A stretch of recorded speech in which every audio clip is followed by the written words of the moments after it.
দৰ্শকৰ যিখিনি মৰম চেনেহ সেই মৰম চেনেহখিনি মই মানে কি আৰু মূৰৰ আশীৰ্বাদ বুলি মই গ্ৰহণ কৰিছোঁ সাধাৰণতে কি হয় নিগেটিভ চৰিত্ৰবিলাক বুজা নাই দীপাংকৰ মানুহে ইমান হেৰি নকৰে সেই নিগেটিভটো নিগেটিভ হৈয়ে থাকি যায় মোৰ সেই সময়ছোৱাত যিটো আৰ্থিক অনাটন হ'ল এই অনাটনটোৱে মোৰ ধুমুহা এখন মানে আনি দিলে গোটেই জীৱনটোত তাৰপিছত তোমাৰ সেই ধুমুহা গ'ল কি নগ'ল আহি গ'ল পেণ্ডেমিক এজ এন এক্টৰ ধৰি লওক মোড আহি এক্টিং কৰিব পাৰে হেৰি এক্টিং কৰিব পাৰে কাৰণ সি মোড খাব পাৰে চাই তাৰ টেষ্টটো গম পাই সি এক্টিংটো কৰিব পাৰে নিচাটো বুজিব পাৰে বা অবজাৰ্ভেশ্যন থাকিব পাৰে কিন্তু মৃত্যুৰ সেই ফিলিংছটো কোনেও বুজি নাপায় আৰু সেইটোৰ অন্বেষণেই মানে বহুত ডাঙৰ আৰু কোনো নাভাবেতো মৃত্যুৰ কথা কোনে ভাবিবনো যে মই মৰিম বুলি জীয়াইতো নাথাকে মানুহ মোৰ মা মোৰ ভতিজাজনী আছে মা মই কৈছোঁ চা দেই মা গ'ল মায়ে উশাহ লৈছে তাকে কি কথা কৈছ মোক দাইটি বুলি মাতে কি কথা কৈছ তই মই কৈছোঁ নহয় ভালকৈ চা এটা উশাহ ল'লে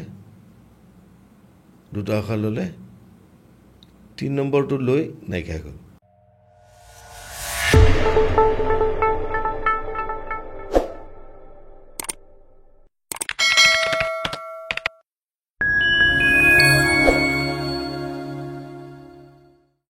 নমস্কাৰ দৰ্শকসকল আপোনালোকে চাই আছে দীপাংকৰৰ সৈতে মোৰ YouTube channel fulfil your dream আৰু যিসকলে মোৰ এই ভিডিঅ'টো মোৰ ইউটিউব চেনেলত চাই আছে সকলোকে ৰিকুৱেষ্ট কৰিছোঁ আপোনালোকে যেন মোৰ চেনেলটো ছাবস্ক্ৰাইব কৰি ৰাখে আৰু যিসকলে মোৰ এই ভিডিঅ'টো মোৰ ফেচবুক পেজত চাই আছে দীপাংকৰ তালুকদাৰ ইউটিউবাৰ বুলি আপোনালোকে মোৰ এই ভিডিঅ'টো শ্বেয়াৰ কৰে যেন আৰু মোৰ ফেচবুক পেজটো ফ'ল' কৰি ৰাখে আৰু মোৰ ইনষ্টাগ্ৰাম হেণ্ডেল আপোনালোকে ফ'ল' কৰিব পাৰে দীপাংকৰ তালুকদাৰ 3557 বুলি আছে তাতেও মই মোৰ ৰিলছবিলাক আপলোড কৰোঁ মোৰ পডকাষ্টৰ শ্বৰ্ট ৱাইজত আপোনালোকে চাব পাৰে আৰু আজি মোৰ ষ্টুডিঅ'ত উপস্থিত আছে আমি সকলোৱে চাইছোঁ বিদুৰ ভাই এখন সুন্দৰ আমোদজনক এখন মুভি আৰু সেই মুভিখনৰ আমাৰ সকলোৰে মনত আছে এটা সুন্দৰ চৰিত্ৰ MLA ছাৰ আৰু আজি MLA ছাৰ মোৰ ষ্টুডিঅ'ত উপস্থিত আছে মোৰ শ্ৰদ্ধাৰ দাদা অহিম কুমাৰ শৰ্মা দা নমস্কাৰ থেংক ইউ দীপাংকৰ তুমি তোমাৰ এই পডকাষ্টলৈ মোক মতাৰ কাৰণে আৰু কথা পাতিবলৈ সুযোগ দিয়াৰ কাৰণে আৰু মই দীপাংকৰ যিমানখিনি দৰ্শক শ্ৰোতা আছে সকলোকে মই শুভেচ্ছা জ্ঞাপন কৰিছোঁ আমাৰ দীপাংকৰৰ পডকাষ্ট চেনেল বা ফেচবুক চেনেল গোটেইবিলাক চাওক আৰু আমাক এনেকৈ উৎসাহিত কৰি থাকক নিশ্চয় বিদুৰ ভাই আমি সকলোৱে চাইছোঁ মানে বিদুৰ ভাইয়ে যিটো আমোদ দিছে আচৰিত মই ভাষাৰে শব্দৰে বুজাব নোৱাৰোঁ দুখো আছে সুখো আছে হাঁহিও আছে কান্দোনো আছে প্ৰতিবাদো আছে এটা সুন্দৰ মেছেজো আছে মানে গোটেইখিনি মানে এটা ফুল অফ পেকেজ মই কেইদিনমানৰ আগতে কৈছিলোঁ যে এইটো এটা টিম SUV এণ্ড টিম প্ৰায় পোষ্টাৰবিলাকত লিখা থাকে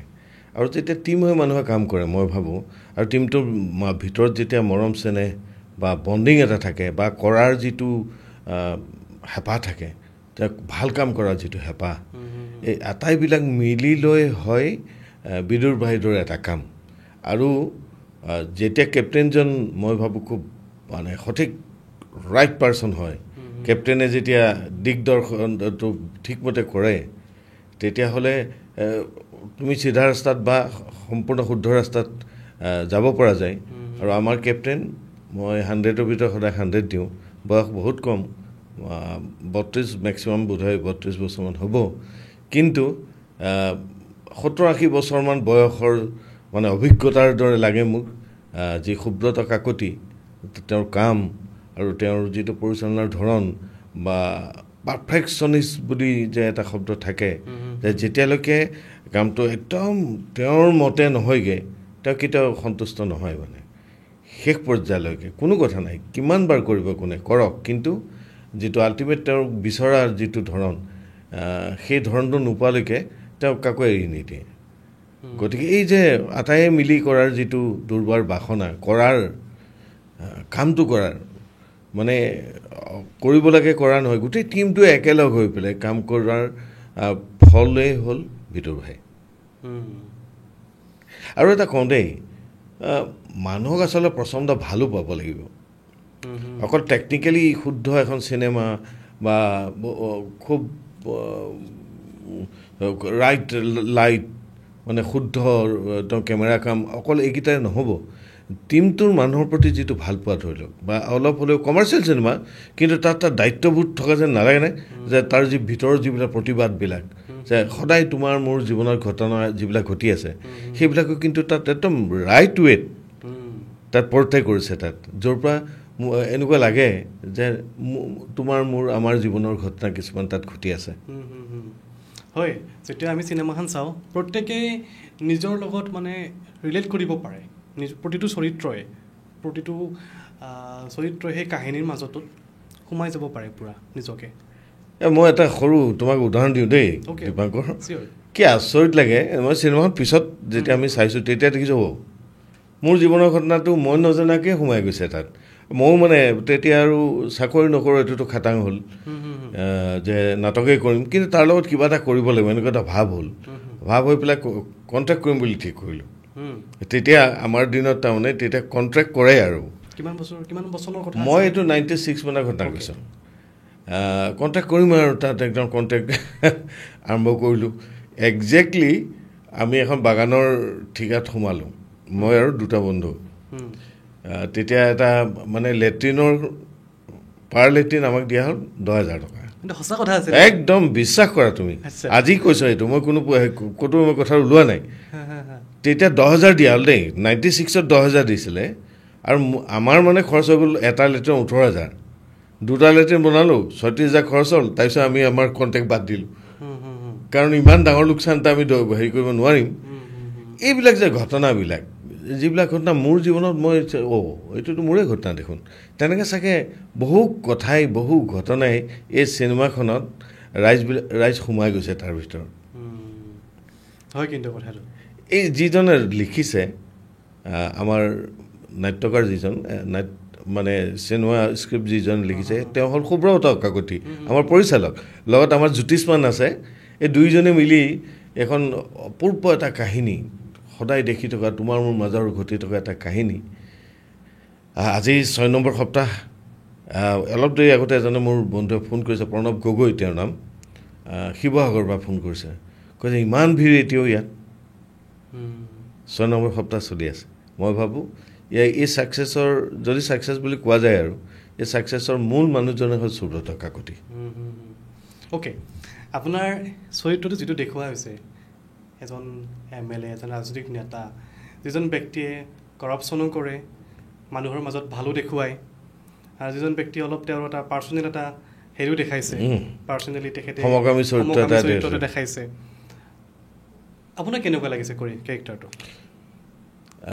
এজন এক্টৰৰ কাৰণে আচলতে এজন অভিনেতাৰ কাৰণে প্ৰত্যেকটো চৰিত্ৰই একো চেলেঞ্জ হৈ আহে আৰু এনেকুৱা ধৰণৰ চৰিত্ৰটো সাংঘাতিক চেলেঞ্জ কাৰণ মোৰ থকাৰ ধৰণ মই মানুহটোৰ কোৱাৰ ধৰণ মই সম্পূৰ্ণ ওলোটা এটা মানুহ মোক বহুতে ৰাৱণ কংস এনেকুৱা নামেৰে মাতে নাটকৰ মানুহবিলাকে আৰু মই মোৰ চৰিত্ৰটো যিটো কৰিছোঁ তাৰ সম্পূৰ্ণ এটা ওলোটা চৰিত্ৰ তাত কৰিবলগীয়া হৈছে আৰু এই চেলেঞ্জটো যেতিয়া এজন অভিনেতাৰ কাষলৈ আহে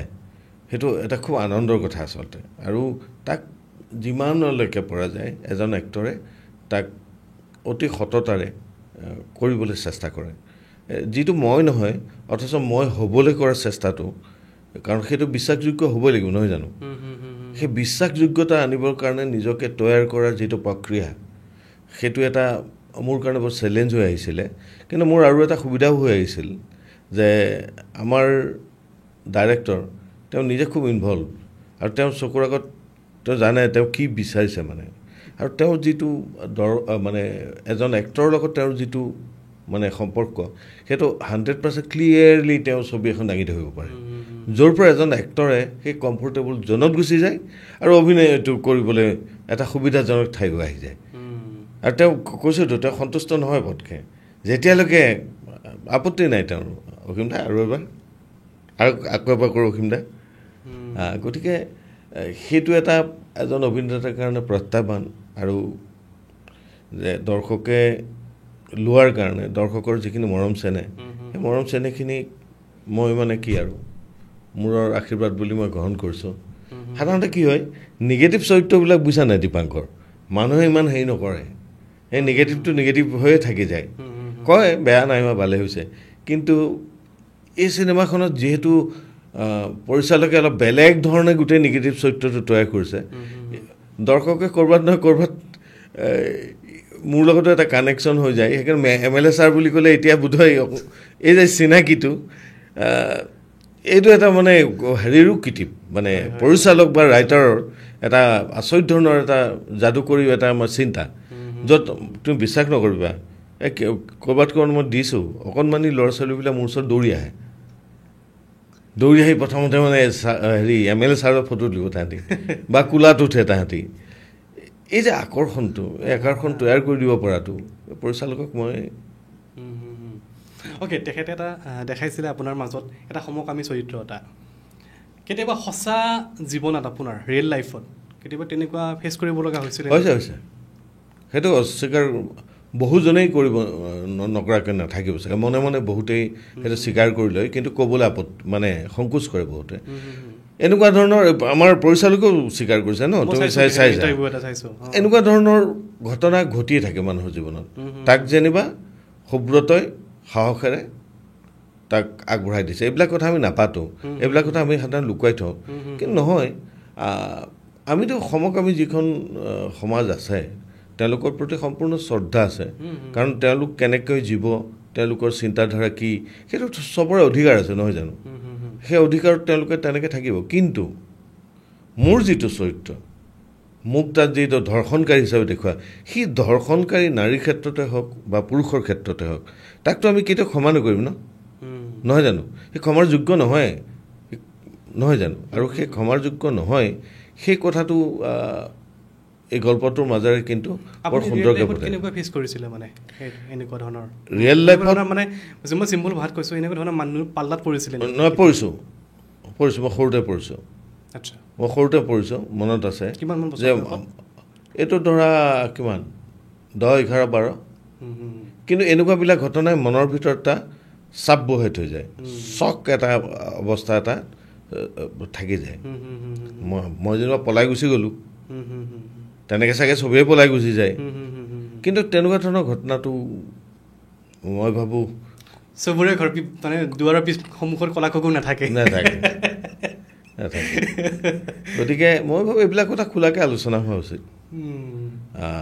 যিমান দিন লুকাই ঢুকাই থাকিব কথাবিলাক এনেকৈ থাকি যাব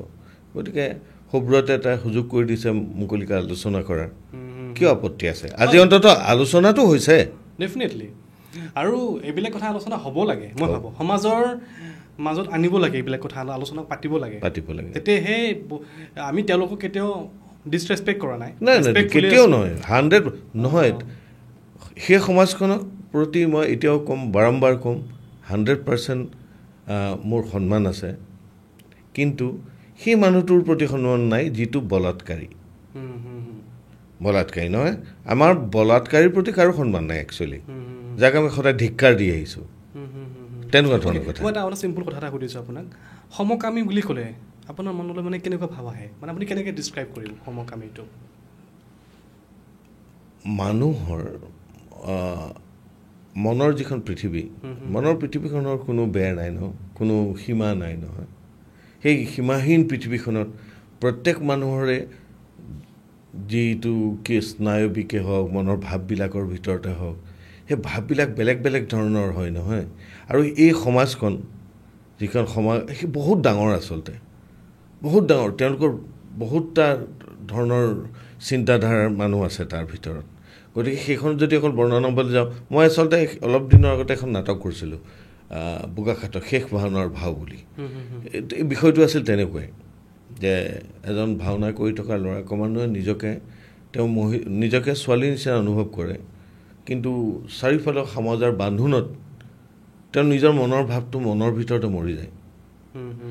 দেই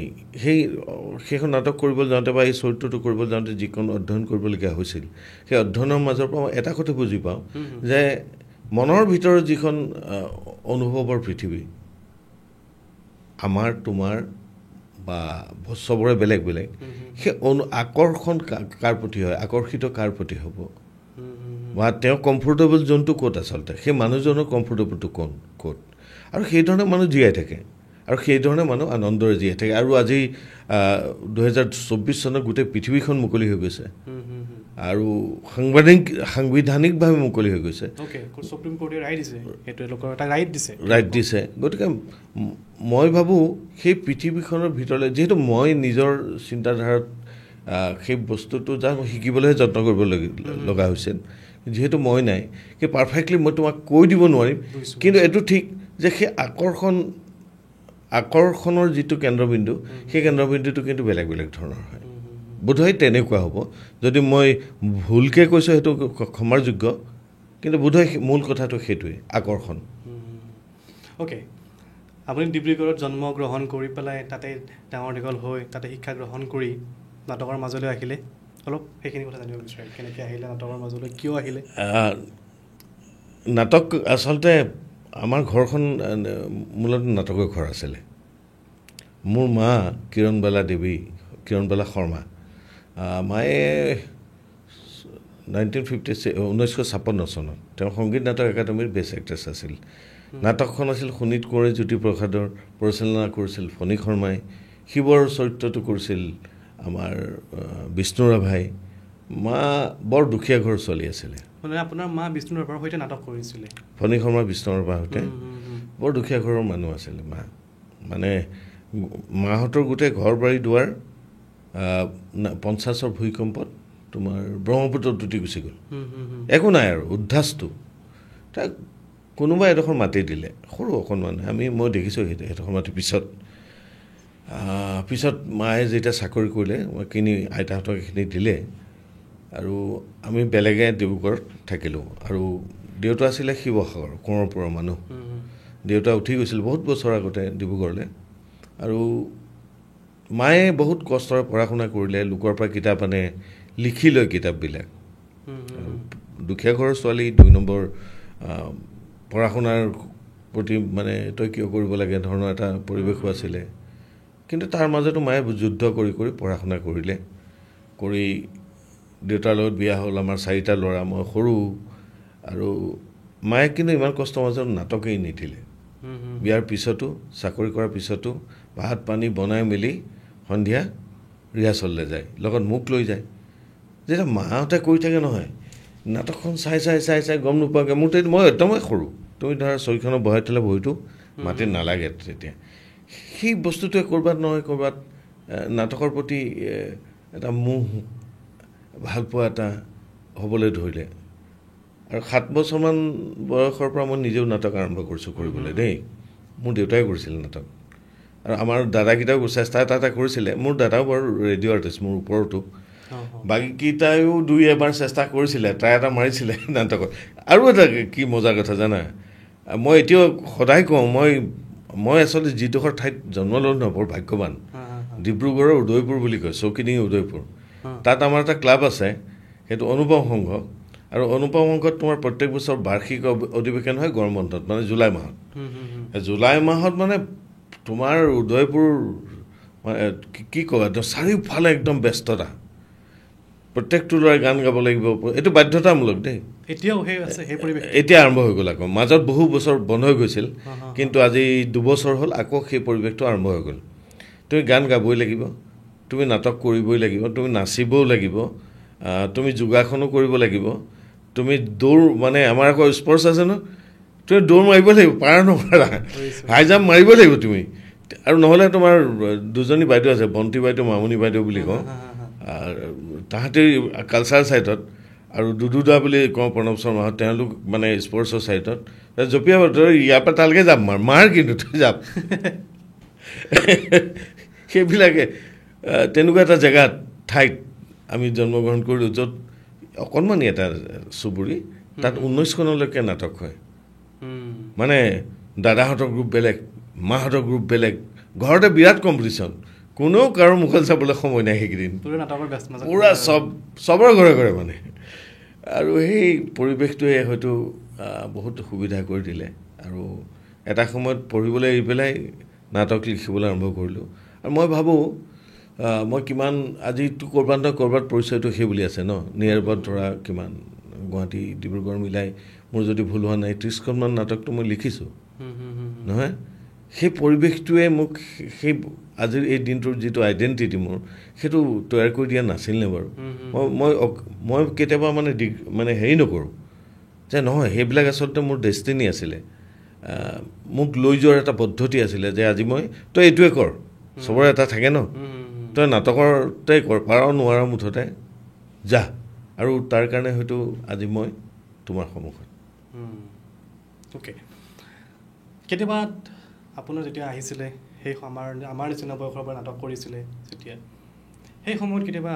আপোনাৰ জীৱনলৈ কেতিয়াবা ধুমুহা আহিছিল নে যিটো আপুনি কেতিয়াবা পাহৰিব নোৱাৰে নাই বহুত ধুমুহা আহিছে মানে কেনেকুৱা ধৰণৰ ধুমুহা মই তোমাক ক'ম দেই আমাৰ আৰু দুটা অনুষ্ঠানত মই বিশেষকৈ ডিব্ৰুগড়ত এনেই ধৰা মই অসমৰ বহু অনুষ্ঠানৰ লগত মই কাম কৰোঁ নাটকৰ কাম কৰোঁ কিন্তু ডিব্ৰুগড়ত দুটা অনুষ্ঠান আছে মোৰ এটা হ'ল আখৰাঘৰ নাট্য প্ৰশিক্ষণ কেন্দ্ৰ আৰু এটা আছে আজনকা নাট্যগোষ্ঠী এই দুটাতে মই নাটকৰ পৰিচালনা কৰোঁ বা মোৰ লিখা নাটক তাত হয় কৰিতো থাকিলোঁ চাকৰি পাইছিলোঁ চাকৰিও এটা সময়ত সেইদিনা ৰেডিঅ'ৰ ইণ্টাৰভিউ দিবলৈ যাওঁতে তেওঁলোকে মোৰ এটা অনুষ্ঠান কৰিছিলে ঠিক তাৰ ইণ্টাৰভিউ দিয়া আগমুহূৰ্তত মোক এজনে গালি পাৰি আছে তুমি জীৱনটোত চাকৰি নকৰিলা তেওঁ বহুত সহায় কৰিছিলে দেই তেওঁৰ নাম ভূপেন গোস্বামী অসমৰ মানুহে চিনি পায় তেওঁ ভাল এগৰাকী পৰিচালক নাট্যকাৰ কিন্তু কেলৈ গম নাপালোঁ মই নকৰিলোঁ মুঠতে নাটক কৰিম এনেকুৱা এটা মনৰ ভিতৰত বৰ হেৰি আছিলে চাকৰি নকৰাৰ কাৰণে তেওঁ বাৰম্বাৰে কৈছিলে যে তুমি কিন্তু পিছত পস্তাবা দেই চাকৰিটো কৰিও তুমি আনকি ডাইৰেক্টৰে কৈছিলে মোক তুমি চাকৰি কৰিও নাটক কৰিব পাৰিবা অসীম কৰা নকৰিলোঁ ক'ত পাইছিলে চাকৰি মই দূৰদৰ্শনত পাইছিলোঁ আচ্ছা তাৰপিছত নকৰিলোঁ মানে নাটক কৰিম বুলিয়ে নকৰিলোঁ তাৰ গ'ল কথা গৈছিল কিন্তু এটা সময়ত ফিল কৰিবলৈ আৰম্ভ কৰিলোঁ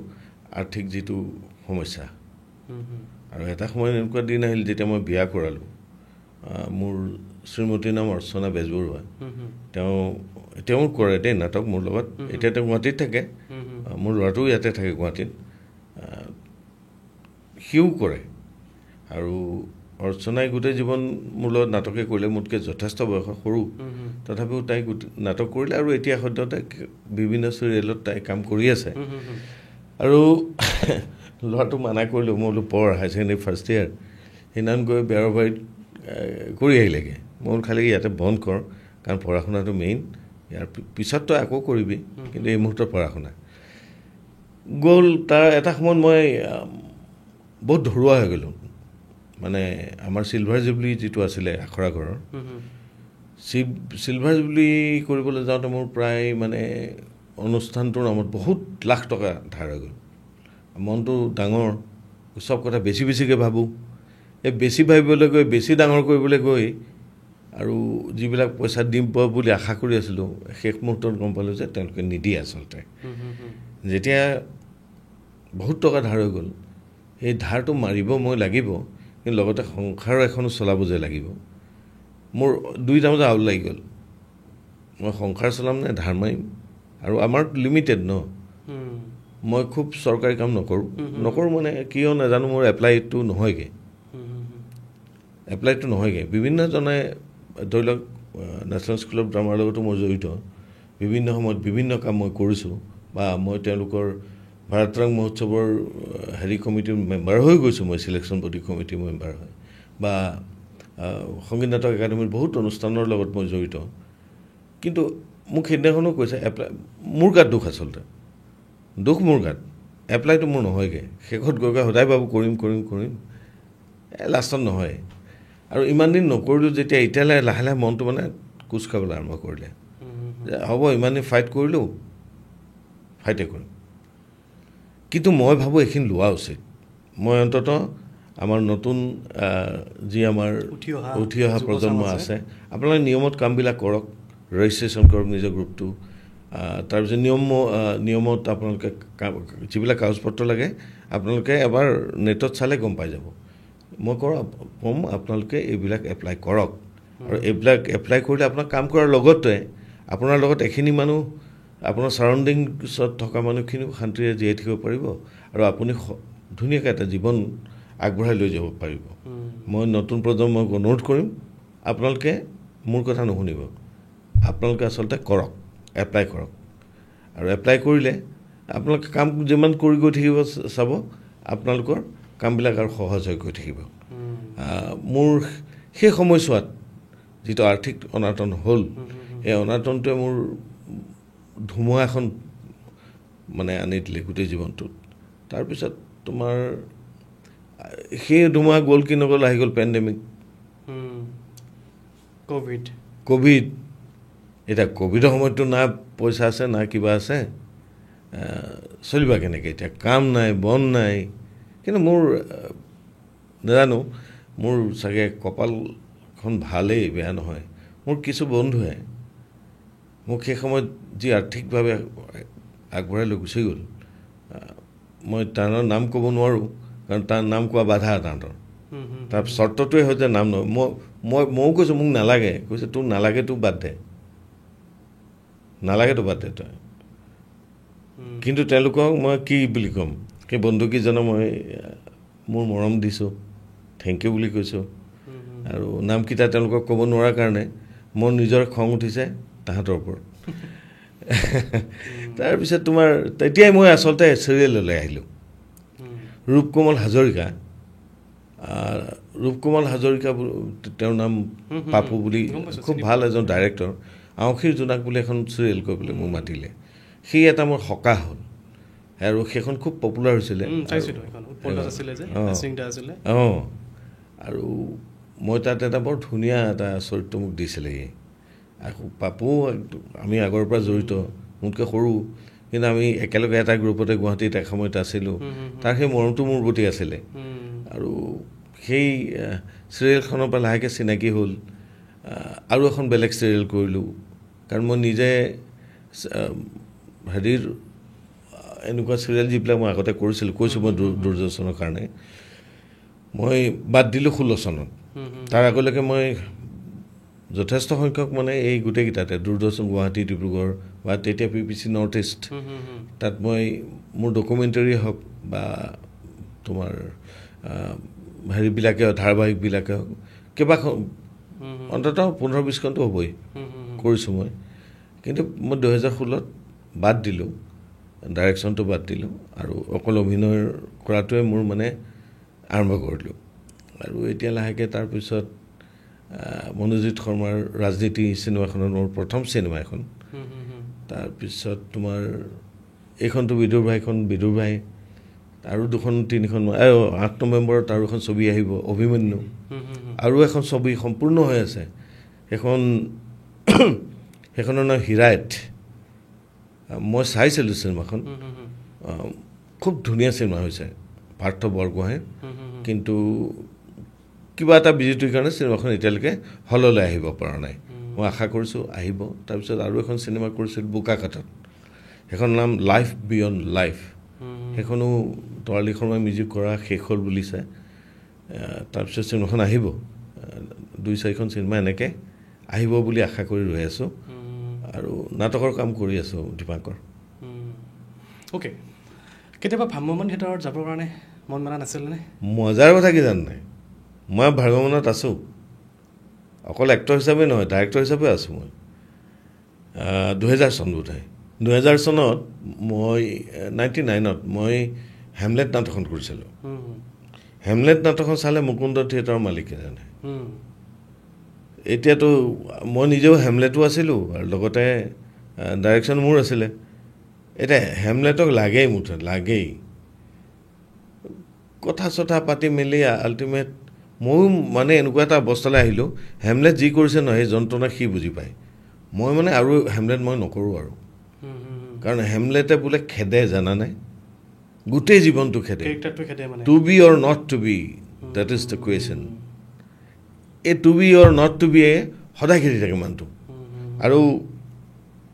মোৰো এনেকুৱা এটা অৱস্থা হ'ল তাৰমানে নাই মই হেমলেট আৰু নকৰোঁ বিভিন্ন জেগাৰ পৰা তাৰ নিমন্ত্ৰণী মানে আমন্ত্ৰণী শ্ব'বিলাকৰ কাৰণে আমন্ত্ৰণ আহিছে মই পলাবলৈ এটা ৰাস্তা বিচাৰিলোঁ নাই মই নকৰোঁ আৰু মই নোৱাৰিম মানে মৰি যাম নিচিনা লাগে তেতিয়া মই বুলি ক'লোঁ মুকুন্দ থিয়েটাৰ প্ৰথমবাৰ থাকিলোঁ পিছৰ বছৰ মই আকৌ ডাইৰেক্টৰ হিচাপে গ'লোঁ তালৈকে ডাইৰেক্টৰ এক্টৰ কিন্তু মাজবাটত মোৰ অলপ মানে মোৰ পৰিৱেশটোৰ লগত মই নিজকে খাপ খুৱাব নোৱাৰিলোঁ গতিকে মই ভ্ৰাম্যমানত অভিনয় বাদ দিলোঁ কিন্তু 5খনমান থিয়েটাৰত কেইবাবছৰো মই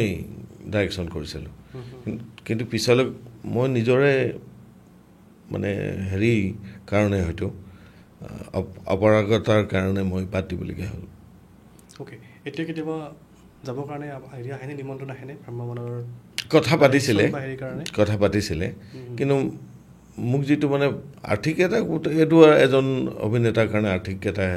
প্ৰস্তাৱ থাকিব লাগিব বা সেই আৰ্থিক প্ৰস্তাৱত সেইটো সন্মানজনক এটা প্ৰস্তাৱ হ'ব লাগিব আজিৰ দিনত গতিকে মই সেই সন্মানজনক এটা প্ৰস্তাৱ পোৱা নাই এতিয়ালৈকে সেইকাৰণে নাযাওঁ বুলি ভবা নাই কিন্তু যাবলৈকো সেই ৰাস্তাটো মোৰ এতিয়ালৈকে খোল খোৱা নাই অ'কে এটা কথা মনত পৰিছে খুব সুন্দৰ কথা এটা আজিৰ তাৰিখত কি হৈ আছে যদি কোনোবা এজন অভিনেতা অকণমান যদি গ্লেমাৰ আছে যদি 4জন মানুহে চিনি পাইছে ইনষ্টাগ্ৰামতে হওক বা ধাৰাবাহিকতে হওক হয়তো চাগে তেখেতে হয়তো ভ্ৰাম্যমান জগতখনত হয়তো নিজে দাবী ডিমাণ্ড কৰিব পাৰে যে মোক এইটো ইমানখিনি আৰ্থিকভাৱে লাগিব ইমানখিনি মোক এটা এমাউণ্ট লাগিব ইমানখিনি তেতিয়াহে মই যাব পাৰিম ছাপ'জ আপোনাৰ নিচিনা বহুতো ব্যক্তি আছে বহুত সৰুৰ পৰা জীৱনটো নাটকৰ নামতে দি দিছে তেখেতে হয়তো চাগে ভ্ৰাম্যমান থিয়েটাৰত যদি তেখেতক নিমন্ত্ৰণো কৰে তেখেতে যিটো ডিমাণ্ড কৰে হয়তো সেই ডিমাণ্ডখিনি নাপাব পাৰে তেখেতক হয়তো তেওঁলোকক যদি নাই আপোনালোকে সেইটো ডিমাণ্ড আছে দিব নোৱাৰোঁ তেনেহ'লে নালাগে যে আহিব এনেকৈ হয়তো সময় এনেকুৱা ধৰণৰ আছে আপুনি কি ভাবে ক্ষেত্ৰত নহয় চোৱা আমি যেতিয়া মই ভ্ৰাম্যমানত গৈছিলোঁ পইচা কথাই নাই মানে কি পইচা দিব ভবাই নাই আৰু এটা ঠিক যে ভ্ৰাম্যমানৰ যিটো এক্সপিৰিয়েঞ্চ সেইটো এটা আচৰিত ধৰণৰ মই ক'ম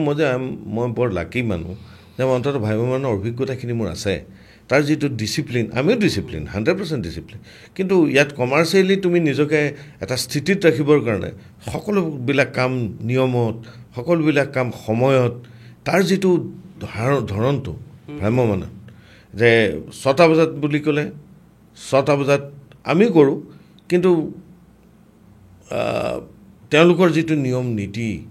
মানে কেনেবাকৈ ডাইৰেক্টৰ যদি বোলে ডাইচত উঠি দিলে তাৰপিছত এক্টৰ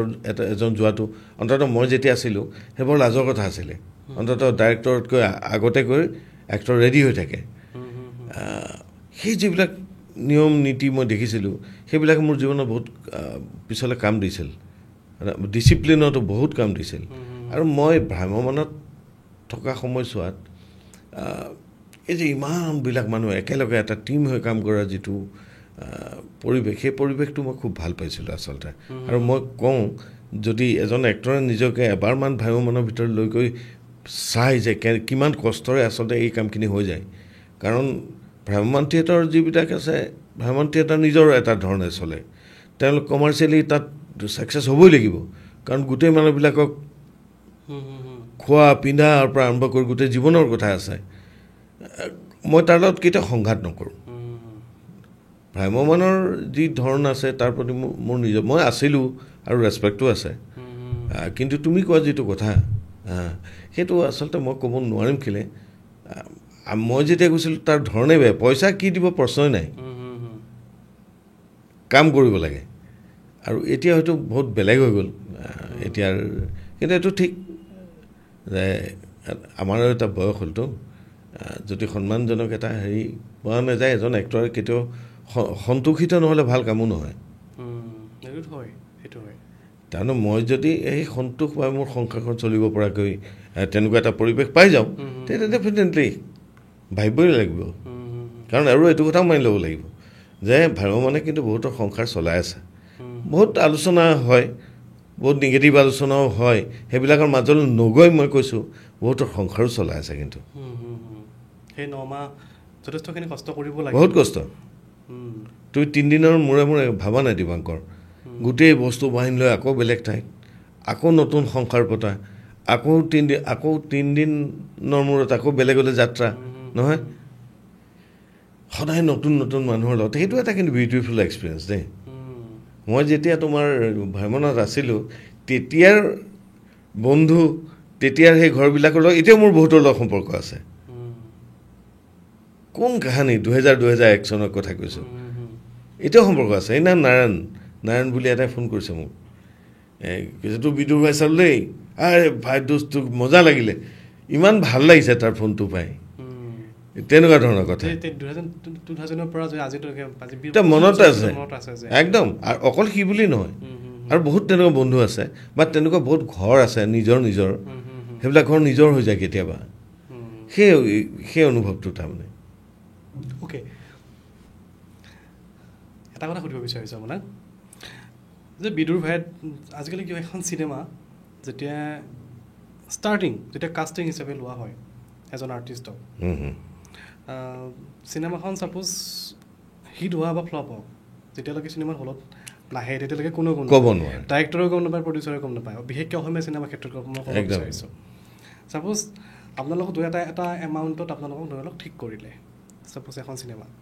ছাপ'জ দেখিলে যে চিনেমাখন বহুত বেছি হিট হৈ গ'ল বা বহুত বেছি ফ্লপ হৈ গ'ল কথাটো কৈছোঁ ছাপ'জ চিনেমাখন বহুত বেছি ফ্লপ হৈ গ'ল তেতিয়া আপোনালোকক চিনেমাখন কাষ্টিঙৰ সময়ত যিটো এমাউণ্ট ঠিক কৰিছিলে বা ফিক্স কৰিছিলে সেইটো এমাউণ্টটো দিব পাৰে নে যেতিয়া চিনেমাখন বহুত বেছি হিট হৈ যায় আশা কৰাতকৈ 3 গুণ হিট হৈ যায় তাতকৈ যিটো এমাউণ্ট ফিক্স কৰিছিল তাৰ ওপৰত কিবা এটা আপোনাক বনাছ দিয়ে এনেকুৱা চিষ্টেম আছে নহয় আচলতে কি জানা মই বেলেগ চিনেমাৰ কথা নকওঁ কিন্তু বিদুৰ ভাই গোটেই কনচেপ্টটোৱে বেলেগ বিদুৰ ভাই আৰ্টিষ্টে পইচা লোৱা নাই নহয় এতিয়ালৈকে চবৰে ডেডিকেশ্যন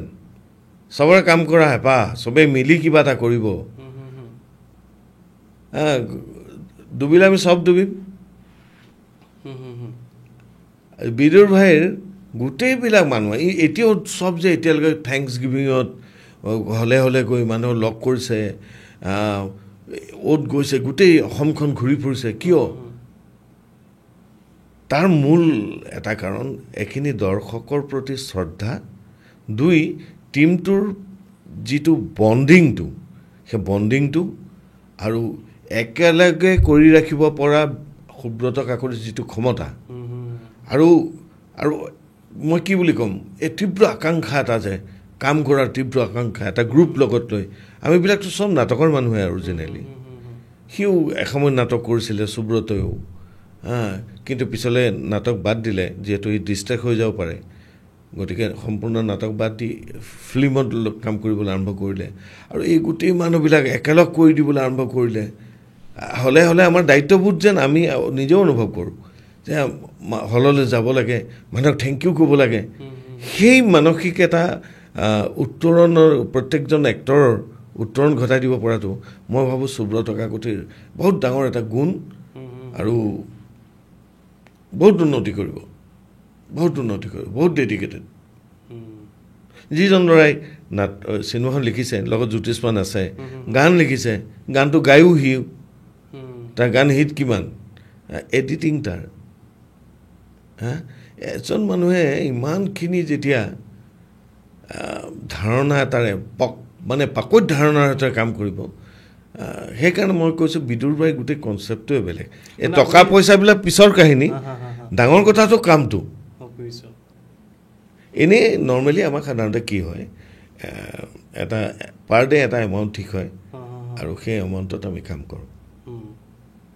আৰু আমাৰ যিহেতু বহুত পইচা থকা ইণ্ডাষ্ট্ৰি নহয় সেইকাৰণে এক্টৰবিলাকৰ বহুত টকা নহয়গৈ কিন্তু যিটো হয় সেইটো তেওঁলোকৰ পাৰ ডে হিচাপত হয় কিন্তু বিদুৰ ভাইৰ ক্ষেত্ৰত অকণ বেলেগ কথাটো বিদুৰ ভাইৰ ক্ষেত্ৰত কিন্তু এক্টৰৰ পৰা আৰম্ভ কৰি সকলোৱে এটা ধৰি লওক বিদুৰ ভাই আজি ইমানখিনি আৰ্ণ কৰিব পাৰিছে ছাপ'জ অলমষ্ট 13-14 কোটি তোমাৰ হ'ব চাগে ন হ'ব 14-13 কোটি এখন চিনেমাই আৰ্ণ কৰা ইমান ইজি নহয় বিশেষকৈ অসমীয়া চিনেমা সেইটো কথা ক'ব বিচাৰিছোঁ মই সুধিব নাপায় এটা কথা সুধিছোঁ যদি এনেকৈ যদি হেৰি কৰা হয় এজন আৰ্টিষ্টে কিমানমান ৰেমুনাৰেশ্যন আৰ্ণ মানে তেওঁক দিব পাৰে মানে বিদুৰৰ পৰা সেই আৰ্নিঙৰ পৰা আহিব পাৰে এজন আৰ্টিষ্টৰ মাজলৈ মই হেৰি নক'ম একজেক্ট এমাউণ্টটো ক'বলৈ মই অসুবিধা পাম কিন্তু এইটো ঠিক যদি বিদুৰ ভাই ধৰণৰ চিনেমা চলি থাকে প্ৰডিউচাৰে তেতিয়া কিন্তু এক্টৰক পইচা দিবলৈ কেতিয়াও বেয়া নাপাব সেইটো খাটাং কিন্তু এটা অনিশ্চয়তা লৈ কেনেকৈনো প্ৰডিউচাৰ এজনে বহুত টকা দি দিব পাৰিব আমাৰ নিশ্চয়তা নাই ন বোলে নহয় নিশ্চয়তা আছে বোলে আমি জানো একদম সাউথ ইণ্ডিয়ান নিচিনা চিনেমাবিলাক চলিবলৈ আৰম্ভ কৰি দিলে তেতিয়াহ'লেতো কি আপত্তি আছে তেতিয়াও প্ৰডিউচাৰেও পইচা দিবলৈ এজন এক্টৰক কিন্তু বিনা দ্বিধাই পইচা দিব কিন্তু সেই পৰিৱেশটো তৈয়াৰ হ'বলৈ আৰম্ভ কৰিছে বুলি ভাবিছোঁ লাহে লাহে আৰু এদিন অসমীয়া চিনেমা ভাল দিন আহিব লগত অসমীয়া চিনেমাৰ শিল্পীসকলৰো ভাল দিন আহিব বুলি মোৰ ধাৰণা অ'কে তো আপুনি বহুত বছৰ নাটক কৰিছে নাটকৰ লগত জড়িত হৈ আছে বিশেষকৈ ষ্টেজ ড্ৰামা কেমেৰাৰ কথাটো মই ক'ব বিচৰা নাই ষ্টেজ ড্ৰামা কেইটামান টেকনিক আজি মোক ক'ব লাগে যাতে মোৰ কথাখিনি শুনি আমাৰ যিখিনি য়ং জেনেৰেশ্যন আছে তেওঁলোকে অলপ দুটা কথা জানিব পাৰে বা শিকিব পাৰে থেংক ইউ ধন্যবাদ দিয়াৰ কাৰণ এইটোৱেই যে একজেক্টলি অভিনয়টো কথাটো কেতিয়াবা বৰ কৰিলে হৈ যায় ধৰণৰ এটা ধাৰণাৰ ভিতৰত থাকি যায় বা কেমেৰাটোৰ আগত ওলালেই অভিনয় হৈ যায় বুলি এটা ধাৰণা ক'ৰবাত থাকি যায় কিন্তু এজন এক্টৰ প্ৰিপেয়াৰ্ছটো বহুত ডাঙৰ কথা আচলতে নিজকে মানসিকভাৱে মই যে এই প্ৰফেশ্যনটোত আহিম বা মই যে এজন এক্টৰ বা হ'ম এক্টৰ হোৱাৰ পৰা এটা জাৰ্ণি আৰম্ভ কৰা আৰু এক্টৰৰ জাৰ্ণি শেষ নাই মানে শিকি থকাৰ শেষ নাই সদায় নতুন কথা শিকি গৈ থাকিব লাগিব প্ৰথম কথা হ'ল এনেকুৱা আৰু এটা প্ৰশ্ন মই তোমাৰ লগতে দিবাকৰ প্লাছ কৰি দিওঁ দেই বহুতে সোধে মোকে সুধিছে কেইবাটাও ঠাইত মোক সুধিছে যে চিনেমাৰ অভিনয় তাৰপিছত চিৰিয়েলৰ অভিনয় আৰু মই অলপতে মানে আৰম্ভ কৰিছিলোঁৱেই তুমি কোৱা কথাটো মই ভাবিছিলোঁ যে মই ইনষ্টাগ্ৰামত সৰুকৈ টেকনিক কিছুমান ক'ম যে কেনেকৈ নিজকে প্ৰিপেয়াৰ কৰিব পাৰি প্ৰথমটো আৰম্ভ কৰিলোঁ তাৰপিছত এইবিলাক অভ্যাস নাই যে থাকি গৈছে কিন্তু আজি সুযোগ পাইছোঁ কাৰণে কৈছোঁ বা চিনেমা নাটক চিৰিয়েল ইয়াৰ অভিনয় কি মই সকলোকে কওঁ অভিনয়ে তাৰ মাত্ৰাটো খালি বেলেগ তাৰমানে মই যেতিয়া মঞ্চলৈ গৈছোঁ ধৰা এতিয়া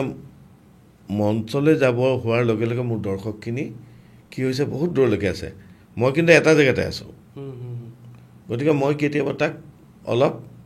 ডাঙৰ কৰি দিবলগীয়া হয় মোৰ এক্সপ্ৰেশ্যনটো অলপ ডাঙৰ হৈ যায় মাতটো অলপ ডাঙৰ হৈ যায় এই চিনেমা বুলি কোৱাৰ লগে লগে মুভমেণ্টটো কেমেৰাই কৰি ফুৰে ন ইয়াততো নাটকত আমি কি কৰোঁ আমি মুভমেণ্ট কৰোঁ দৰ্শকৰ চকুটো আমি মুভমেণ্ট হয় আমাৰ লগত কিন্তু ইয়াত কি হয় ইয়াত দৰ্শকে চাই আছে আমি ক'ৰবাত দূৰ দেখুৱালোঁ ওচৰ দেখুৱালোঁ আৰু আটাইবিলাক কথা এটা মাইক্ৰফোনৰ মুখৰ আগত আছে ওচৰৰ পৰা গতিকে ওচৰৰ পৰা যেতিয়া মানুহে চাব এটা মানুহক মোৰ যদি চকু ডাঙৰ কৰি তোমালৈ কথা পাতোঁ চব বস্তুৰ সেই সীমাটো তাৰমানে এক্সপ্ৰেশ্যনৰ যিটো সীমা সেই সীমাৰ যিডাল সূতাডাল মানে লক্ষ্মণ ৰেখাডাল মই যদি শিকোঁ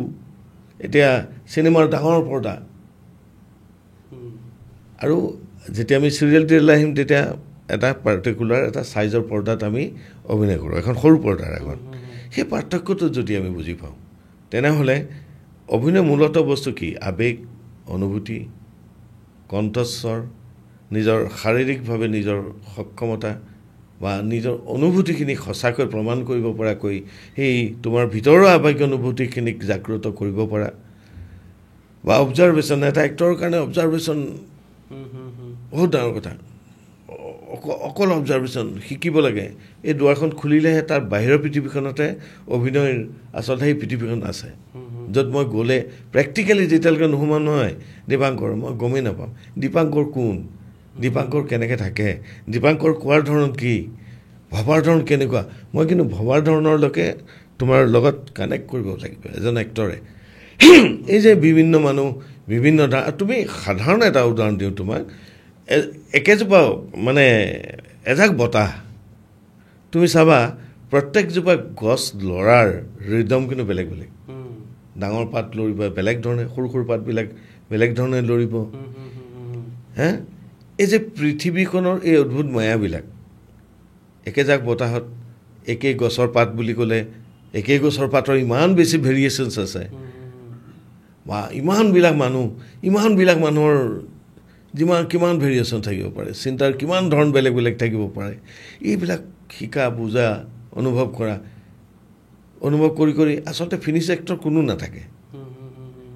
সদায় সি চেষ্টা কৰি থাকে, সদায় সি নতুন শিকিবলৈ চেষ্টা কৰি থাকে, আৰু নতুন শিকি গৈ নাথাকিলে এটা এক্টৰে যেতিয়া ভাবিবলৈ আৰম্ভ কৰে, মই জানো সেই এক্টৰটোৰ সেইদিনাখনৰ পৰা আৰু কোনো কাম নাই। আচলতে জাৰ্ণিটো একদম মৃত্যুলৈকে। যেনেকৈ মোৰ জীৱনৰ বহুত ডাঙৰ ইচ্ছা এটা আছিলে, কি জানা দীপাংকৰ, মৰে কেনেকৈ মানুহ, মানে মৃত্যুৰ আগত কি হয় ভাৱটো, সেইটো জনা মোৰ বহুতবাৰ মৰিছোঁ। মই নাটক চাটকত বহুতবাৰ মৰিছোঁ, কিন্তু আজিলৈকেতো মই ৰিয়েলিটিটো দিব পৰা নাই ন। মই নাজানো আচলতে এটা এক্টৰে নেজানে মৰে কেনেকৈ, দেখিছে নকলাহে কৰিছে। সেই ফিলিংছটো যদি মই জানিলোহেঁতেন, সেই ইচ্ছাটো লৈ মই কিন্তু কেনেকৈ যদি জানি গ'লোহেঁতেন নহয়, মই ভাবিম মোৰ আৰু একো নালাগে পৃথিৱীত।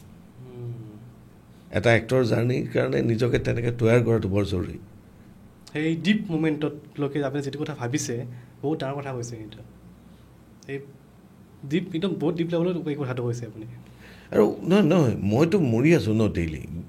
বিভিন্ন এজন ৰিয়েল মানুহে কেনেকৈ মৰে, বা আচলতে মৰাৰ আগমুহূৰ্তত কি হয়, ফিলিংছটো কি আহে একচুৱেলি। মোৰ ভতিজাজনী আছে,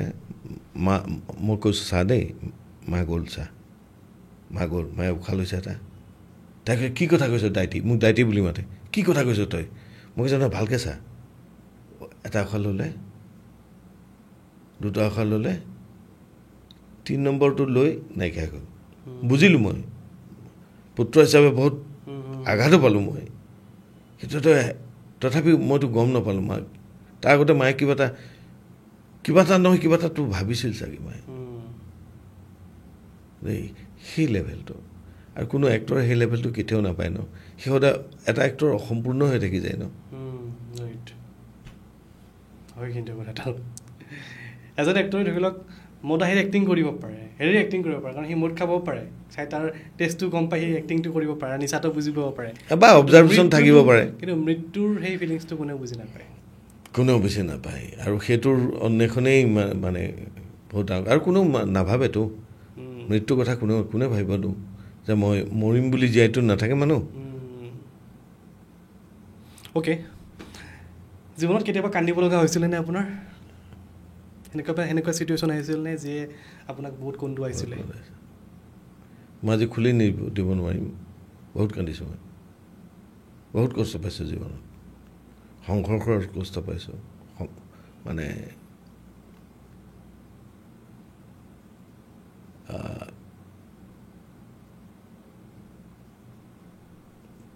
কষ্ট বহুত পাইছোঁ জীৱনত। মানে আজি তোমাৰ সন্মুখত যে মই বহিছোঁ নহয়, বহিবলৈ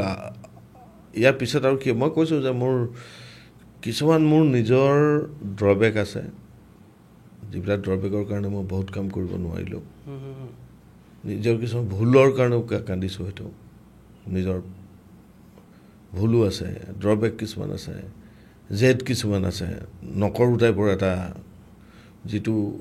কেতিয়াও মূৰ্খামিলে পৰিণত হৈ যায়। এইবিলাক স্বীকাৰ কৰিলে মই আপত্তি নকৰোঁ, মই লাজ নকৰোঁ, কিন্তু কষ্ট পাইছোঁ। কিন্তু তাৰ কষ্টৰ ওপৰত আকৌ মই গছকি আকৌ ওপৰলৈ উঠি আহিছোঁ দেই, কান্দিছোঁ বুলি পেলাই নাহাঁহিম, হাৰি কেতিয়াও নাযাওঁ, আৰু কাম কৰিছোঁ, কিবা আশা কৰি কাম কৰা নাই, কাম কৰি গৈছোঁ। মই জুলাই মাহত এই ভৰপক একদম চিনেমা চলি থকাৰ মাজত মই জুলাই মাহত কিন্তু ৱৰ্কশ্বপ কৰিছোঁ, বিশ্বাস কৰিবা তুমি, একদম তেতিয়া আচলতে এটা লাইমলাইটৰ একদম পূৰা হেৰি টাইম আছিলে। মই তেতিয়া, কাৰণ সেইটো মোৰ এটা বহুত বছৰৰ কানেকশ্যন, সেই ল'ৰা ছোৱালীবিলাকৰ লগত মোৰ এটা আত্মিক সম্পৰ্ক। ডিব্ৰুগড়ত কৰোঁ, বাহিৰতো কৰোঁ, জুলাই মাহত যিটো ৱৰ্কশ্বপ হয় সেইটো ডিব্ৰুগড়ত কৰোঁ, সেইটো একদম আনকম্প্ৰমাইজিংলি ডিব্ৰুগড়। মানে কিমান মান আহে ষ্টুডেণ্ট? 50টা 60টা, কেতিয়াবা বেছিও হৈ যায়, কিন্তু বেছি হ'লে অসুবিধা, কম গোটেই মাহটো লগত প্ৰডাকশ্যন কৰোঁ। প্ৰডাকশ্যন এইটো কাৰণে কৰোঁ, আমি যে কি কৰিলোঁ মানুহ কেনেকৈ গম পাব, মানুহে আচলতে আমি কি কৰিলোঁ মানুহে গম পোৱাতকৈও ল'ৰা ছোৱালীকেইটাৰ সেই যে ষ্টেজৰ ওপৰত উঠিব তাতকৈ ডাঙৰ কথা কি শিকাতকৈও তাহাঁতি যে আজি এমাহ এই গৰমত কষ্ট কৰিলে তাহাঁতক এখন ধুনীয়া ঠাই দিয়াটো আমাৰ দায়িত্ব কি খৰচ হ'ব পিছৰ কথা একদম মানে কি বুলি ক'ম ডাঙৰ ডাঙৰ মানুহে যেনেকৈ যিখিনি সুবিধা পায় তাহাঁতি পাব লাগে ষ্টেজ ফুল লাইট বেষ্ট চাউণ্ড মই যিমান পাৰোঁ সিমানখিনি আমি কৰিবলৈ চেষ্টা কৰোঁ আৰু তাৰপিছত তাহাঁতৰ যিটো আনন্দ আৰু সেই স্মৃতিটো গোটেই জীৱনলৈ তাহাঁতৰ থাকি যাব এইবাৰ লাষ্ট কি নাটক কৰিছিলে এবাৰ কৰিলোঁ 2খন নাটক এখন কৰিলোঁ নৱকান্ত বৰুৱাৰ বাচ্চাখিনিৰ কাৰণে শিয়ালি পালেগৈ ৰতনপুৰ আৰু এখন কৰিলোঁ ৰাৱণৰ মানে আগৰ কাহিনী চোৱা ৰাৱণৰ জীৱনৰ সংঘৰ্ষ ৰাৱণৰ সেই মানুহজন ভিতৰৰ যিজনে অকল ৰজাৰ ঘৰটো সোণৰ হ'লে নহ'ব গোটেই লংকাৰ মানুহৰ ঘৰে সোণৰ হ'ব লাগিব সেই তেনেকুৱাৰ যিজন ৰাৱণ গৈ গৈ কেনেকৈনো তেওঁ ৰাৱণ হ'ল সেই তাৰ পৰা অভিজিত চক্ৰৱৰ্তী বুলি নতুন ল'ৰা এটাই লিখিছে কেইবাবাৰো লিখুৱাইছোঁ মই তাক বাৰে বাৰে লিখুৱাইছোঁ কনচেপ্টটো তাৰ কিন্তু তাক কনচেপ্টটো আমি লাহে লাহে পিছলৈ সলনি কৰিছোঁ সলনি কৰি কৰি কৰি কৰি দুয়োটাৰ মাজত আলোচনা কৰিছোঁ আমি সৰু ল'ৰাই মোৰ ষ্টুডেণ্টে হয় কিন্তু এই নতুন ল'ৰাই যে নিলিখে বা নতুন ল'ৰা যে ডাইৰেক্টৰ নোলায় আমাৰ এইটো এটা দায়িত্ব বুলি ভাবোঁ কোনোবা বছৰ আমি নতুন ডাইৰেক্টৰক কাম দিওঁ কোনোবা বছৰ নতুন ৰাইটাৰ এটা তৈয়াৰ কৰোঁ এইদৰে এইবাৰ এই 2খন নাটক কৰিলোঁ এইবাৰ আকৌ এখন কৰিম বেলি ডুবা ঘাট বুলি কেতিয়া হ'ব এখন অক্টোবৰৰ লাষ্টলৈ বুলি ভাবিছোঁ নাই এইটো ৱৰ্কশ্বপ নহয় আমাৰ যিবিলাক ল'ৰা ছোৱালী আছে আগৰ তাহাঁতি ডিমাণ্ড কৰি আছে বহুত দিনৰ পৰা যে আমাকো এখন নাটক কৰক ৰবীন্দ্ৰ ভৱনটো এতিয়া বন্ধ হৈ আছে ন আকৌ আহিছোঁ বহুবাৰ আহিছোঁ বহুবাৰ কৰিছোঁ এই নটসূৰ্য যে তোমাৰ ফেষ্টিভেলটো যে হয় তাত যোৱা বছৰ আগবছৰ নে তাৰ আগবছৰ মোৰে এখন লাখুটি বুলি নাটক আমি কৰি গৈছোঁ ইয়াত কৰি থাকোঁ ইয়ালৈও আহোঁ বা ভাৰতবৰ্ষৰ বিভিন্ন ঠাইলৈ যাওঁ বা ৰাষ্ট্ৰীয় নাট্য বিদ্যালয়ৰ সমাৰোহত কৰোঁ আমি বা সংগীত নাটক একাডেমীৰ সমাৰোহটো কৰিছোঁ বা অন্যান্য যিবিলাক আমাৰ অনুষ্ঠান আছে ভাৰতবৰ্ষৰ বিভিন্ন তেওঁলোকেও আমন্ত্ৰণ কৰে আপোনাৰ কিবা নিজৰ কিবা আৰ্টিষ্ট ট্ৰাষ্ট আছে নেকি নাই আমাৰ আখৰাখৰ নাট্য প্ৰশিক্ষণ কেন্দ্ৰ বুলি এটা আছে য'ত আমি ট্ৰেইনিঙো দিওঁ লগতে আমি নাটকো কৰোঁ আৰু আজনকা নাট্যগোষ্ঠী বুলি আমাৰ দাদাহঁতে কৰা দেই এইটো সেই আজনকা নাট্যগোষ্ঠীটো নাটক কৰোঁ মোৰ বেছিভাগ নাটক তাতেই হৈছে আজনকাতে কৰিছোঁ মই এটা কথা সুধিছোঁ বিদুৰ ভাই যেতিয়া আপোনাৰ আৰু উজ্জ্বল দাৰ যিটো চিন দেখাব আমি মানে সমকামী যিটো চিনটো দেখা পাওঁ তেতিয়া উজ্জ্বল দাই যেতিয়া বাহিৰত ওলাই আহিব বিচাৰে পলাব বিচাৰে এটা ক'লা কুকুৰ দেখা পায় বাহিৰত সেই কুকুৰটোৰ মালিক কোন আছিলে ট্ৰেইন হয় সেইটোৱেতো তাক দেখি গম পাইছোঁ ট্ৰেইন কুকুৰ আৰু সেই কামটো কৰিবলৈ যাওঁতে মই কৈছোঁ নহয় আমাৰ সুব্ৰত কাকতি পৰিচালক তেওঁ মানুহ হিচাপে যিমান ভাল পৰিচালক হিচাপে যিমান ভাল তেওঁ প্ৰত্যেকটো কথাতে তেওঁ মানে তেওঁৰ এটা বৰ সাংঘাতিক ধৰণৰ ডিচিপ্লিন এটা আছে মানে মানুহজনৰ ল'ৰাটো সেই চিনটো সি প্ৰায় বহুত সময় কৰিবলগীয়া হৈছে কুকুৰটোৱে মানে যিটো বিচাৰিছিলে কুকুৰটোৰ এক্সপ্ৰেশ্যনটো যিটো লাগে তাক সি পোৱা নাই কাৰণে বাৰেপতি কৰি আছে আৰু তাৰ কাৰণে বহুত টকাও খৰচ হৈছে কাৰণ পাৰ আৱাৰ সি পইচা মানে মালিকে পইচা লৈছে তাৰ ক'ৰ পৰা আনিছিলে কুকুৰটো এইটো যোৰহাটৰ আচ্ছা ময়ো জনা নাছিলোঁ যে যোৰহাটতো এনেকুৱা ট্ৰেইনড হেৰি থাকে কুকুৰ থাকে যি অভিনয় কৰিব পাৰে সি খুব ফ্ৰেণ্ডলি দেই কুকুৰটো সাংঘাতিক ফ্ৰেণ্ডলি তাক সেই মানে তাৰ যিটো এক্সপ্ৰেশ্যন যিটো সেইটো কিন্তু মানিব লাগিব আৰু সেইটো ক্ৰেডিট গ'জ টু হেৰি আমাৰ পৰিচালক খুব আৰু এটা আছিলে দুটা আছিলে আচলতে কুকুৰ দুটা আছিলে দুইটা বিৰাট ফ্ৰেণ্ডলি তাহাঁতি আৰু ট্ৰেইন মানে ফুল মই শুনিছিলোঁ তাৰে যিটো মানে চিনেমাখনত দেখায় চাচি গছ সঁচাকৈ কাটা বুলি শুনিছিলোঁ মানে এডাল চাচি গছৰ ভেলু কিমান আহে বহুত দাম হ'ব পাৰে তাৰ ভিতৰত মই কৈছোঁ ন মই আগতে কৈছোঁ যে মই ঢেৰ হেৰি কৰিছোঁ ডকুমেণ্টাৰী কৰিছোঁ এখন ডকুমেণ্টাৰী কৰিছিলোঁ খাচী গছৰ ওপৰত সত্যেন শৰ্মাই লিখিছিলে তাৰ বৰ ইণ্টাৰেষ্টিং এইটো জাৰ্ণিটো ক'বলৈ বহুত দীঘল হৈ যাব নকওঁ কিন্তু তাৰ ভিতৰত থাকে মাল মানে পোক এটাই খাই দিয়ে ভিতৰটো এই পোকে খোৱা অংশটো সেই মাল বুলি কয় এইটো কিমান মাল আছে তাৰ ওপৰত ডিপেণ্ড কৰিব গছজোপা কিমান দাম এইটো আচলতে আঁতৰ বনায় পাৰফিউম বনায় আৰু এইবিলাকতো বাহিৰলৈ বেছিকৈ গুচি যায়গৈ বাহিৰলৈ যায়গৈ এতিয়াতো এনডেঞ্জাৰ অলপ বছৰ আগলৈকে এনডেঞ্জাৰ হিচাপে আছিলে এতিয়াতো বাৰু উঠাই ল'লে এতিয়া সেইকাৰণে বজাৰখন মুকলি হৈ গ'ল বাহিৰলৈ যায় এইবিলাক আৰৱ দেশত যায় আঁতৰ হয় আৰু কি কি হ'ব নাজানো ভালকৈ মানে এডাল গছৰ দাম লাখৰ ওপৰতো হ'ব থাকে ন হ'ব নিৰ্ভৰ কৰিব তাৰ ভিতৰত কিমান তেতিয়াতো চিনেমাখন যদি দেখাইছে খাচী গছ কাটা সেইটো সঁচাকৈ কাটিছে দেখাইছেতো সঁচাকৈ কাটিছে মানে যদি এনেকুৱা কথা তেওঁ কোনো কথাতে কম্প্ৰমাইজ নকৰে এজন ডাইৰেক্টৰ আৰু এখন ভাল চিনেমা কৰিব যাওঁতে ক'ৰবাত কম্প্ৰমাইজ হয়তো কৰিবও নালাগিব আৰু যিটো খৰচা হ'বই আৰু উপায় নাই এতিয়া কেঁচুৱাটো বহুত দাম নহয় যিটো কেঁচুৱা দেখাইছে বহুত দাম এইটোৰ দাম 3.5 লাখ টকা সেইটো নেদেখাবও পাৰিলেহেঁতেন কিবা প্ৰকাৰে সেইটো বিভিন্ন বুদ্ধি কৰি লৈ পেলাই কাপোৰে ঢাকিও দেখুৱাব পাৰিলেহেঁতেন ৰিয়েল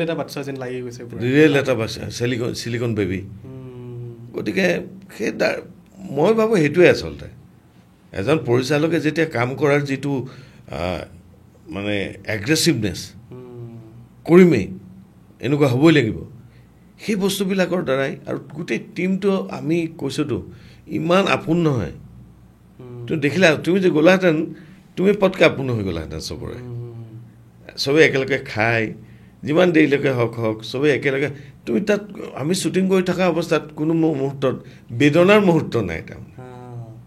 হাঁহি ফূৰ্তি কষ্টও সেইকাৰণে গম পোৱা নাই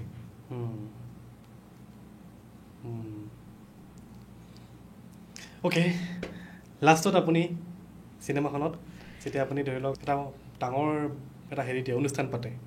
চিনেমাখনৰ মই কথাটো বিচাৰিছোঁ আপুনি মানে নিজৰ সেই ছিংগাৰজনৰ সৈতে চিনাকি বুলি আপুনি তাক পইচা দিব বিচাৰে টকা এটা বা বেছিকৈ দিব বিচাৰে কিন্তু সেই নলয় আপুনি গুচি আহিব লগা হয় মানে মুখ চুখ শুকাই যায় মানে ভাল লাগিছিল যথেষ্ট কিন্তু এটা কথা কওঁ দেই তোমাৰ লাষ্টত সেই ফাংচনখন সঁচা জানানে সঁচাকৈ হৈছিল সেই মানুহখিনি সঁচা সেই অডিয়েঞ্চ সঁচা ক'ত হৈছিলে এইটো গোলাঘাটৰ ভিতৰ গাঁও এখনত সঁচাকৈ সেইখিনি আৰু তাত আমাৰ দীক্ষু আৰু হেৰিয়ে প্ৰগ্ৰাম কৰিছে তাত দৰ্শকে সেইখিনি এনজয় কৰিছে আৰু মানে আৰু আচৰিত থকা কথা যে সেই অঞ্চলটোত মানুহখিনিয়ে চিনেমাৰ প্ৰতি অদ্ভুত ধৰণৰ এটা দায়বদ্ধতা আছে তেওঁলোকে বহুত সহায় কৰিছে তেওঁলোকে আৰু সেই গোটেইবিলাকৰে মিলি আৰু সেই তাৰ আচলতে তাৰ আগতেই বিদুৰ ভাই যিটো ৱেব ছিৰিজটোত তেওঁলোকে মিলি এই গ্ৰুপটোৱে মিলি সুব্ৰত কাকতে মিলি আগতেই তাৰ আচলতে কঠীয়া সিঁচিয়ে থৈছিলে যাৰ ফল আজি চিনেমাখনেও ক'ৰবাত নহয় ক'ৰবাত তাৰ ফল পাইছে কাৰণ মানুহে ৰৈ আছিলে কিন্তু বিদুৰ ভাই আপুনি কৰাৰ আগত আৰু বিদুৰ ভাই এতিয়া কৰাৰ পিছত নিজকে কেনেকুৱা অনুভৱ কৰিছে মানুহৰ মাজত ওলাই গ'লে কেনেকুৱা ধৰণৰ অনুভৱ হয় মানে 100টাৰ ভিতৰত 10জনে মানে চিনাকি হ'বলৈ আহে ফটো এখন তোলোঁ আহা বুলি আমাৰ নাটকৰ মানুহেতো ক'ত ফটো তোলাৰ ভাগ আছিল প্ৰথম যেতিয়া চিৰিয়েল ওলাবলৈ আৰম্ভ কৰিছিলোঁ তেতিয়া 2-4 ফটো তুলিছে কিন্তু বিদুৰ ভাইৰ এই চৰিত্ৰটো কৰাৰ পিছত মোক মানুহৰ যিটো মৰম মানুহৰ যিখিনি আশীৰ্বাদ মই দীপাংকৰ মই কেনেকৈ ধন্যবাদ দিম মই একো বুজি পোৱা নাই কিন্তু তোমাৰ প্ৰশ্নটোৰ উত্তৰ তাতেই যে মই আহি কিন্তু দীপাংকৰৰ ওচৰ পাই গ'লি নাই এইটো নহয় আপুনি ইমানখিনি কষ্ট কৰি আছে সৰুৰ পৰা সেইখিনি আপুনি পাব লাগে ৰাইটছ আছে আপোনাৰ সেইখিনি ৰাইট আছে আপোনাৰ সেইখিনি আপোনাক ভগৱানে দিছে সেইটোৱে মই সেইটো বিশ্বাস কৰোঁ হয়তো দুদিন দেৰি হ'ব পাৰে কিন্তু আমি যিখিনি কষ্ট কৰোঁ তাৰ ফলাফল এদিন নহয় এদিন ভগৱানে আমাক দিবই ভগৱান কি কাৰ দেৰ হে আন্ধেৰ নেই আন্ধেৰ নেই ভাল লাগিলে দেই বহুত ভাল লাগিলে তোমাক মই মানে তোমাৰ কথা শুনিও আছিলোঁ এনেই তোমাৰ চাইছিলোঁ বাৰু প্ৰগ্ৰাম আমাৰ ল'ৰাটোৱে কৈছিলে হিৰক নেকি নহয় মোৰ ল'ৰাটো নহয় মোৰ ল'ৰাটো নীৰ আচ্ছা আচ্ছা কালি গৈছিলে তোমাক দেখি পেলাই কৈছে গৈছিলে নেকি এই দাদাৰ প্ৰগ্ৰাম চাইছোঁ তো মোৰ ফালৰ পৰা আপোনালৈ এটা স্পেচিয়েল গিফ্ট এটা আছে আপুনি আহিছে থেংক ইউ দীপাংকৰ তোমাৰ ইয়ালৈ অহাৰ মানে তোমাৰ লগত কথা পতাৰ ইচ্ছা এটা আছিলে কেনেকুৱা লাগিলে কথা কথা পাতি পাতি কেনেকুৱা লাগিলে আজি নহয়। আপুনি বহুত ইণ্টাৰভিউ দিছে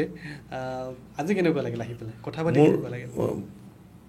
প্ৰথম তুমি চাগে অনুভৱ কৰিছা যে মই ইয়াত কওঁতেও কিন্তু মই যিমানখিনি মোৰ অন্তৰৰ পৰা কথাখিনি ক'ব লাগে মই সিমানখিনি অন্তৰে ক'বলৈ তেতিয়াই পৰিৱেশটো তৈয়াৰ হয় যেতিয়া পৰিৱেশটো তৈয়াৰ কৰি দিব পৰা এজন মানুহ থাকে ৰাইট সেই মানুহজন তুমি অশেষ ধন্যবাদ থেংক ইউ আৰু আগবাঢ়ি যাওক আপুনি থেংক ইউ দীপাংকৰ আৰু তোমাকো ধন্যবাদ দেই